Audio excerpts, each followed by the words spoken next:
The law under which we live is the subject of Letter 15. Dear friend, experiments with parasites found on plants indicate that even the lowest order of life is enabled to take advantage of natural law. The following experiment was made by Jacques Loeb, M.D., Ph.D., who is a member of the Rockefeller Institute. And I quote, "In order to obtain the material, potted rose bushes are brought into a room and placed in front of a closed window. If the plants are allowed to dry out, the aphids, parasites, previously wingless, change to winged insects.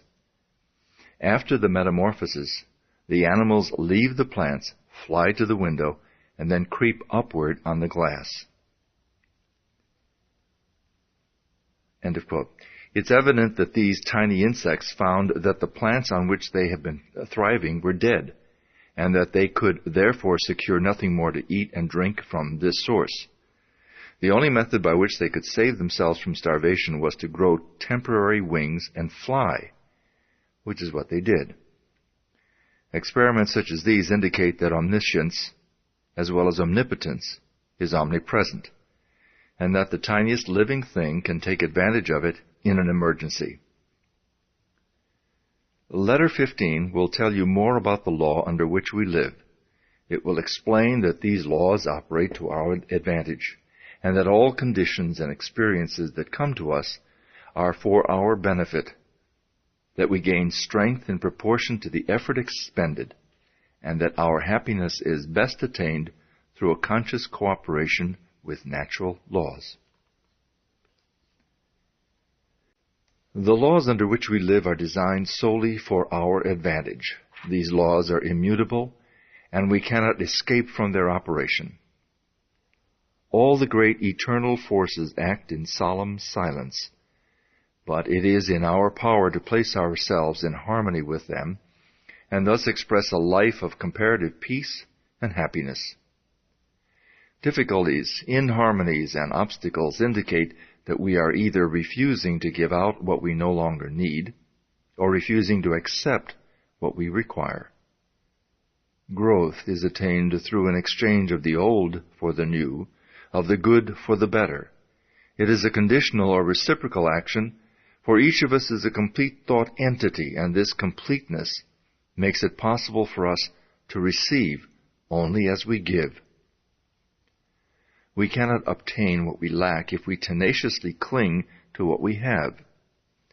We are able to consciously control our conditions as we come to sense the purpose of what we attract, and are able to extract from each experience only what we require for our further growth.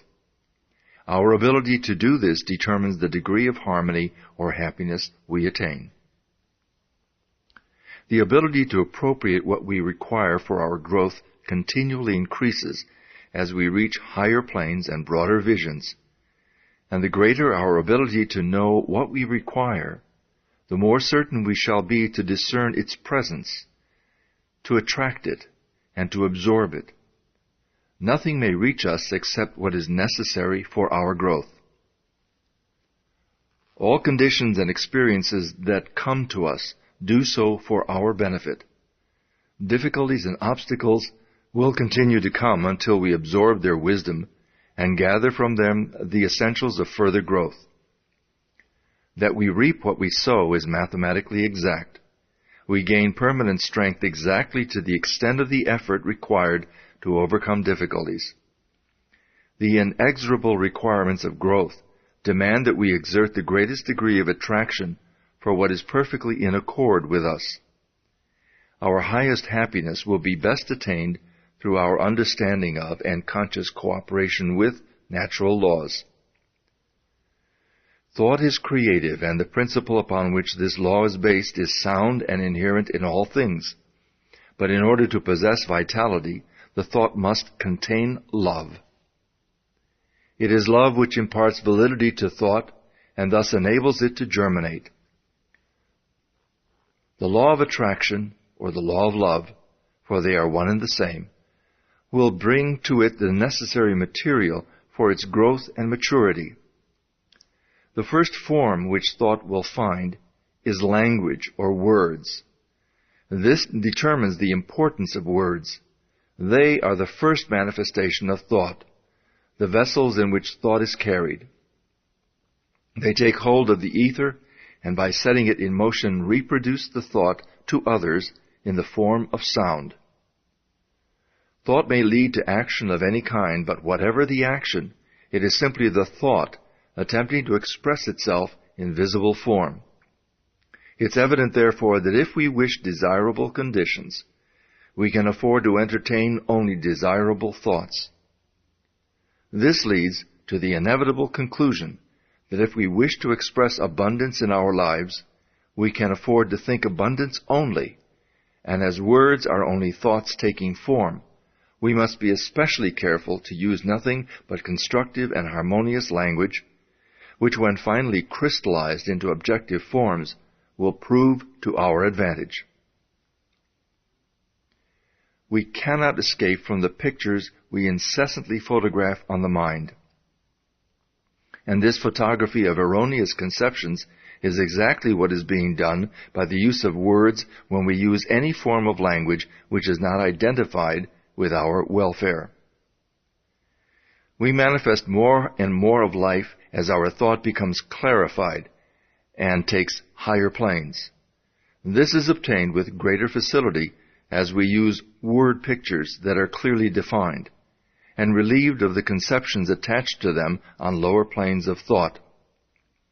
It is with words that we must express our thoughts, and if we are to make use of higher forms of truth, we may use only such material as has been carefully and intelligently selected with this purpose in view.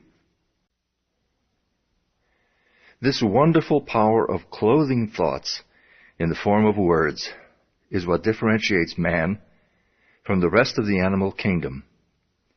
By the use of the written word, he has been enabled to look back over the centuries and see the stirring scenes by which he has come into his present inheritance.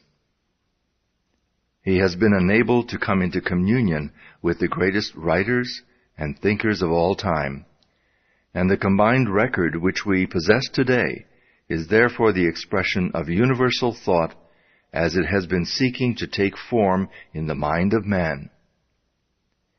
We know that the universal thought has for its goal the creation of form, and we know that the individual thought is likewise forever attempting to express itself in form, and we know that the word is a thought form, and a sentence is a combination of thought forms. Therefore, if we wish our ideal to be beautiful or strong, we must see that the words out of which this temple will eventually be created are exact, that they are put together carefully, because accuracy in building words and sentences is the highest form of architecture in civilization, and is a passport to success. Words are thoughts, and are therefore an invincible power, which will finally objectify themselves in the form they are given. Words may become mental palaces that will live forever, or they become mere shacks which the first breeze will carry away. They may delight the eye as well as the ear. They may contain all knowledge. In them we find the history of the past as well as the hope of the future. They are living messengers from which every human and superhuman activity is born. The beauty of the word consists in the beauty of the thought. The power of the word consists in the power of the thought. And the power of the thought consists in its vitality. How shall we identify a vital thought? What are its distinguishing characteristics?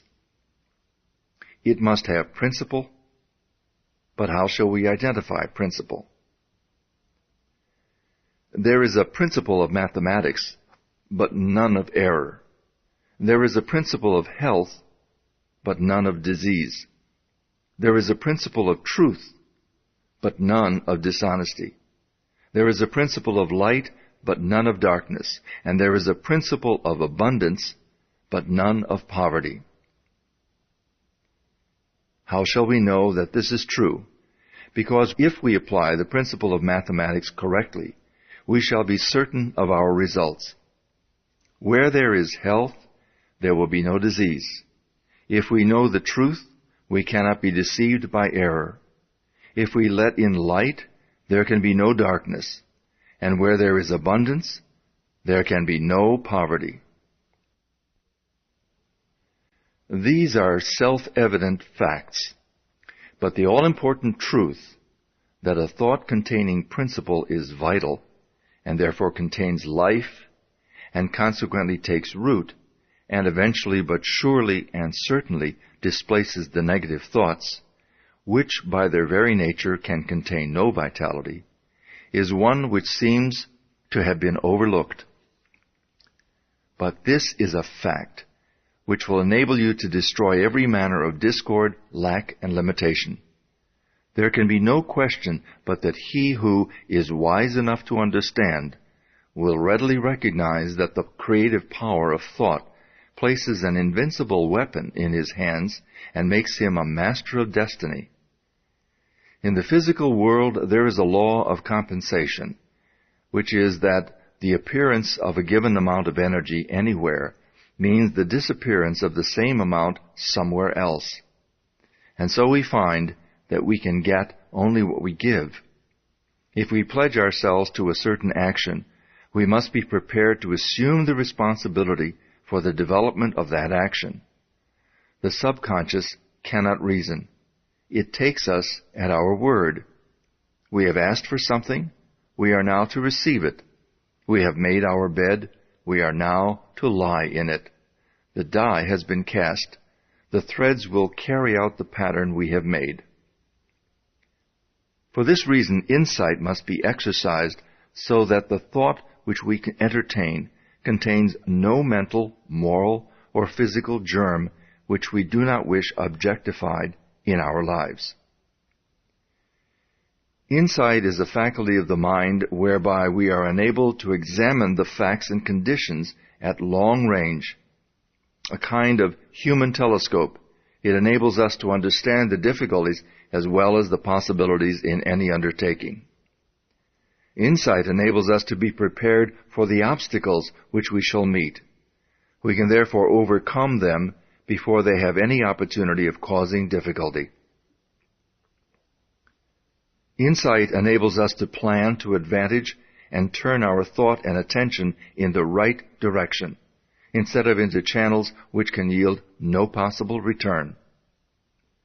Insight is therefore absolutely essential for the development of any great achievement, and with it we may enter, explore, and possess any mental field. Insight is the product of the world within and is developed in the silence by concentration. For your exercise this week, concentrate on insight. Take your accustomed position and focus the thought on the fact that to have a knowledge of the creative power of thought does not mean to possess the art of thinking.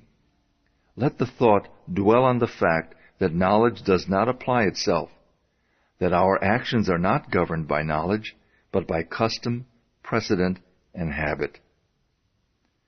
That the only way we can get ourselves to apply knowledge is by a determined, conscious effort.